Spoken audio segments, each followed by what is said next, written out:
Dans cet exercice de chimie, on a un flacon d'éthanol de formule C2H6O. Sur le flacon est indiquée la densité. On sait que la densité c'est 0,789. On voudrait prélever 0,200 mol. Voilà ce qu'on voudrait prélever dans ce flacon. L'éthanol c'est liquide, donc ce qu'on va faire, on va prélever un volume.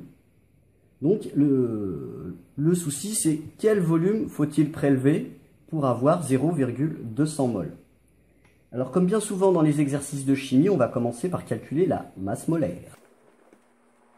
Alors la masse molaire de l'éthanol, on va utiliser cette formule-là, ça va être 2 fois la masse molaire du carbone, plus 6 fois la masse molaire de l'hydrogène, plus 1 fois la masse molaire de l'oxygène. Je vais remplacer par les valeurs que j'ai trouvées dans le tableau périodique des éléments.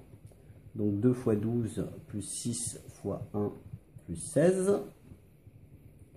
2 fois 12, 24, plus 6, plus 16. Ça nous fait 30, 40, 46. Et donc là, l'unité, ça va être des grammes par mol. Donc je vais écrire grammes, mol, exposant moins 1. Ça veut dire des grammes par mol. Maintenant que j'ai la masse molaire, je vais pouvoir déterminer la masse d'éthanol à prélever. La masse d'éthanol à prélever, ça va être le nombre de moles multiplié par la masse molaire. Je vais simplement remplacer par ce qui m'intéresse. Je veux prélever 0,200 mol que je vais multiplier à la masse molaire que j'ai calculée juste avant. Donc là, c'est 0,200 fois 46. Donc là, j'ai fait l'application numérique, on peut l'indiquer, à n. La masse que je vais calculer maintenant, ça va être 0,200 fois 46, ce qui me donne 9,2 grammes. Comme j'ai affaire à un liquide, c'est bien plus simple de prélever un certain volume. Donc là, c'est ce qu'on va chercher maintenant, le volume à prélever, sachant que je veux 9,2 grammes. Pour ça, je vais utiliser la densité et je vais faire une petite parenthèse au sujet de la densité.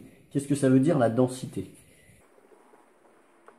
La densité, en fait, c'est le rapport entre la masse volumique de l'éthanol, dans ce cas-là, divisé par la masse volumique de l'eau. Donc dit comme ça, c'est pas forcément clair, je vais faire un petit schéma. Alors ici, j'ai de l'eau. Ici, j'ai autre chose, par exemple de l'éthanol. Voilà, ici j'ai 1 millilitre. Ici j'ai 1 millilitre d'eau. 1 millilitre d'eau, je sais que ça fait 1 gramme.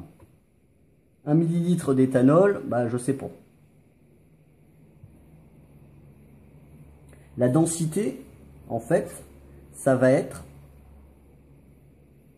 la masse volumique de l'éthanol divisée par la masse volumique de l'eau. La masse volumique de l'eau, c'est la masse divisée par le volume de l'eau. Donc, pour l'eau, sa masse volumique, ça va être 1 gramme par millilitre. Pour l'éthanol, bah, je ne sais pas. J'en aurai besoin tout à l'heure pour faire mon exercice, la suite de mon exercice. La densité, je la connais. Elle m'est donnée sur le flacon. Donc, on sait que la densité, c'est 0,789. Et ça, c'est égal à la masse volumique de l'éthanol, ρ, divisé par 1. Ce qui veut dire que ρ, la masse volumique de l'éthanol, c'est 0,789 grammes par millilitre. Alors, soit j'écris ça comme ça, soit alors je l'écris comme ceci. D'ailleurs, j'édite comme ça, voilà. Je reviens à mon exercice concernant le volume à prélever. Je sais qu'il me faut 9,20 grammes. Bon, je sais aussi que la masse volumique ρ, c'est égal à la masse divisée par le volume.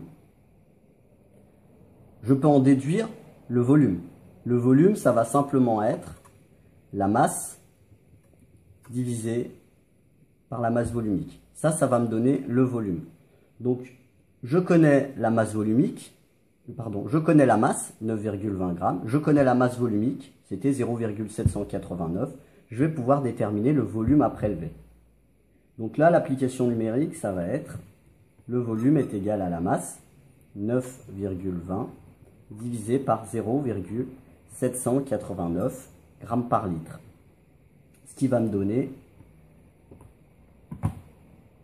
alors 9,20 divisé par 0,789, ça me donne 11 et des brouettes. Donc moi, il me faut 3 chiffres significatifs, parce que là, j'en ai 3. Donc je vais prendre 11,7. Voilà, comme ça, j'ai 3 chiffres significatifs. Là, l'unité, ça va être des millilitres, puisque là, j'ai une masse volumique en grammes par millilitre. Voilà pour cet exercice. Donc pour prélever mes 0,200 mol que je voulais au départ, je vais simplement prendre une pipette, je vais prélever 11,7 ml dans le flacon et j'aurai la quantité de mol nécessaire pour mon expérience ou pour autre chose. Voilà, c'est la fin de l'exercice.